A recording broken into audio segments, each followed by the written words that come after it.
حضرت ابو نور علیہ رحمہ نے لکھا ہے کہ محمود غزنوی کا دور تھا۔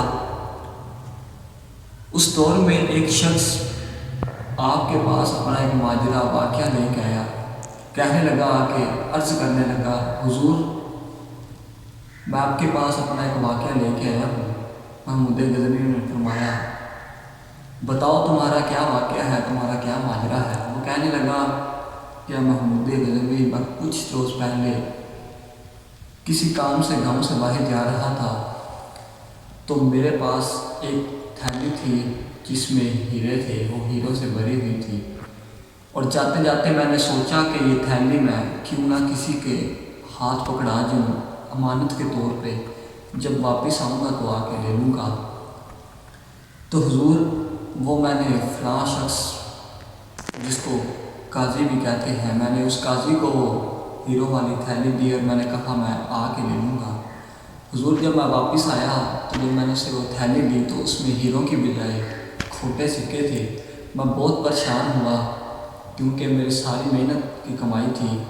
میں نے اسے پوچھا تو قاضی تو میرے گربان کو آئے، وہ کہتا ہے بھائی جیسے تو نے مجھے تھیلی دی تھی دیکھ ویسے ہی ہے، نہ تو یہ کہیں سے پھٹی ہے نہ تو اس کی سلائی ادھری ہے، اگر کہیں سے یہ پھٹی ہے تو بھی بتاؤ۔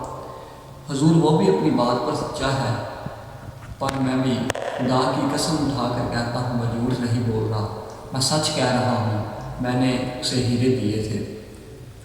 محمود غزنوی فرمانے لگے، کہتے ٹھیک ہے تو مجھے تھیلی دے جا اور چند روز بعد آ کے مجھ سے دوبارہ ملنا۔ وہ شخص تھیلی دے کے چلا جاتا ہے۔ محمود غزنوی نے اپنا دربار لگایا، سب کو اکٹھا کیا اور کہنے لگے کہ میں 3 روز کے لیے محل سے باہر جا رہا ہوں، تم میں سے کوئی بھی شخص میرے محل کے اندر داخل نہ ہو۔ 3 روز بعد میں واپس آؤں گا تو پھر کوئی محل کے اندر آئے۔ اتنا کہہ کے سب لوگ جب باہر چلے جاتے ہیں، وہ چھری منگواتے ہیں، چھری سے اپنے تخت پر جہاں بیٹھتے ہیں ادھر گدا ہوتا ہے، اس کا کپڑا وہ پھاڑ دیتے ہیں، گدا پھاڑ کے وہ چھری پاکٹ میں ڈالتے ہیں اور چلے جاتے ہیں۔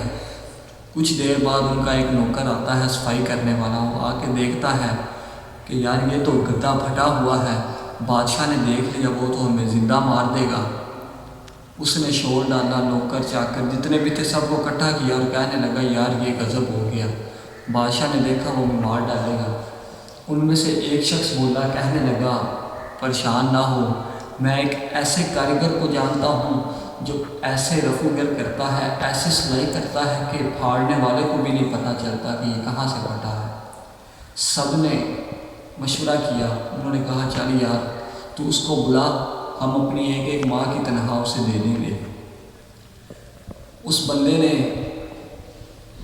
وہ گدا سینے والے کو، جس کا نام احمد رفوگر تھا، وہ اس نام سے مشہور تھا، اسے بلایا، اسے آگے گدا دکھایا اور بتایا کہ اس کو سی دے کہ پھاڑنے والے کو بھی پتہ نہ چلے یہ پھٹا ہوا تھا۔ وہ کہتا ہے ٹھیک ہے، وہ لے جاتا ہے، جب سی کے واپس لاتا ہے انہیں دے جاتا ہے۔ 2 دن بعد تیسرے دن جب بادشاہ محل میں آتا ہے، آتے سار اس کی نظر اس گدے پہ پڑتی ہے اور وہ آ کے کہتا ہے یارو یہ گدا تو پھٹا تھا، اس کو کس نے سیا ہے؟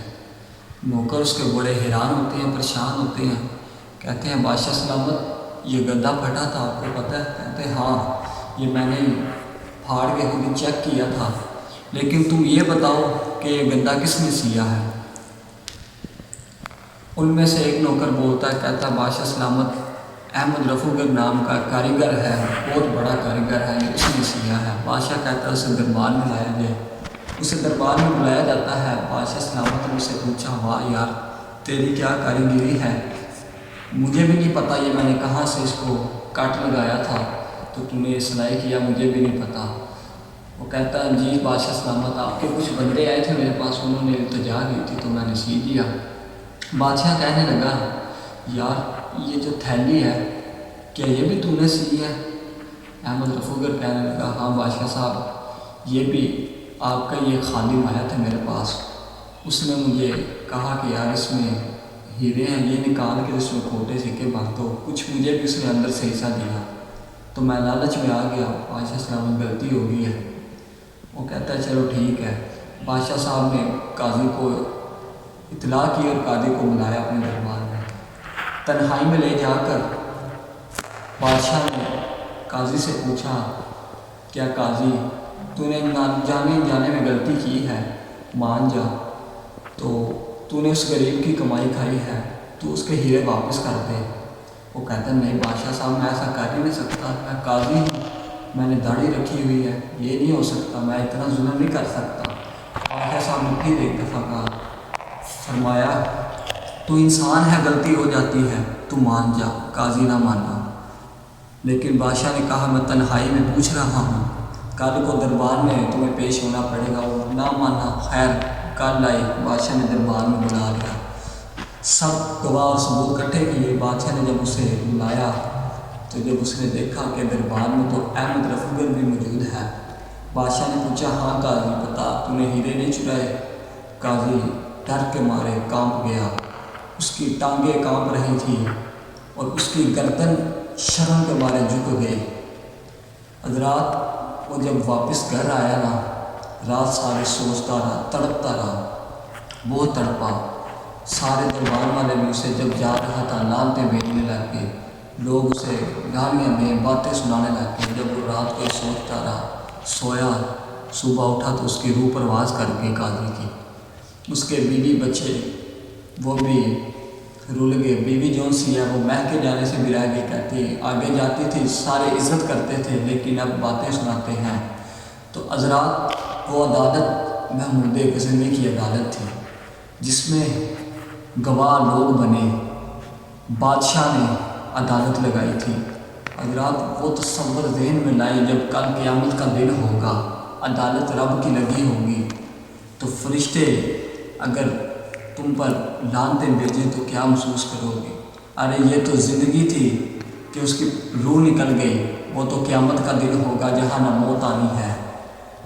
تو حضرات ابھی سے رب سے پکی اور سچی توبہ کر لیں کہ ہم کوئی بھی گناہ گار والا کام نہیں کریں گے، کیونکہ کل قیامت کے دن رب کی عدالت بہت سخت ہے، ادھر پیش ہونا پڑے گا۔